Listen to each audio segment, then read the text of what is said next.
The Fat Cat expansion. Has anything ever been so aptly named? Or at least this enormous big box version, which not only includes the said Fat Cat expansion, but also all of the components to retrofit your original Raccoon Tycoon game into this deluxeified beast.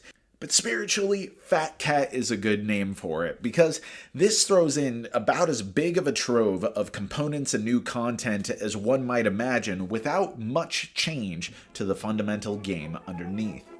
Upon cracking open this box, you'll be confronted by the new enormous double-layer slotted player boards, complementing the now 6-player count. Beneath, you'll find storage options for all of your tycoon-y goodness to safely organize, forsaking your old box to the recycling bin. Keeping with the mega-size theme, you have even more ridiculous first-player markers to choose from, and adorable variants on the railroad and town cards as originally drawn by the designer's daughter for the prototype. Very cute. But that's all the cosmetics. Gameplay-wise, we have new towns and standard railroads so the game can accommodate the aforementioned 6 players. 2 new Badger Baron railroad cards that count as wilds for completing a set, though at the expense of a very high starting bid cost. A boatload of new building tiles that range from the impressive but pricey coffee roaster, affording extra bonus actions after you sell, to the 2 new Meeple production tiles, Locomotive Factory and Housing Constructor, which lets you build their also new respective meeples on the owner's towns and railroads for extra points, or sell them for a fat $20 each.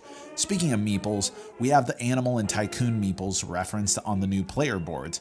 Purchased during the price production action for 2 wheat or 3 luxury goods respectively, these accrue progressively more points and are just another avenue for pressure during the game. And lastly, we have 14 animal player shields broken into 7 gendered pairs, each bearing a once per game unique power, from the jackrabbit who just always starts the game first with some bonus goods, to the bears who tank the value of a commodity, to the dogs who can snag a building for half price. Being one-time use, they don't completely shape your strategy, but the powers are very dynamic and can be an incredibly important ace in the hole with the right timing.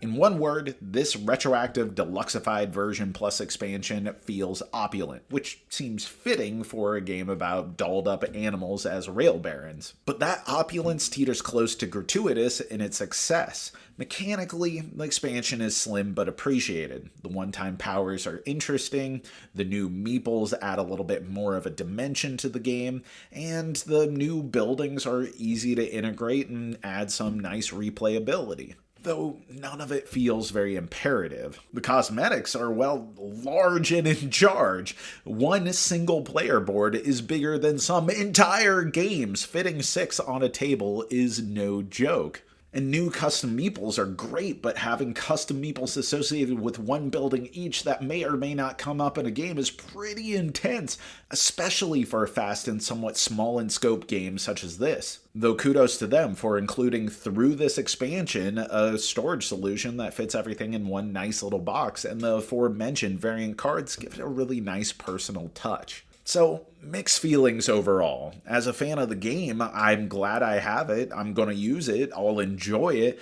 but nothing about it cosmetically or mechanically feels mandatory. Raccoon Tycoon is a great game on its own, and this expansion I'd only recommend to the fattest of cats. And that's our review. Thank you so much for watching. I've been Jack for the Cardboard Herald.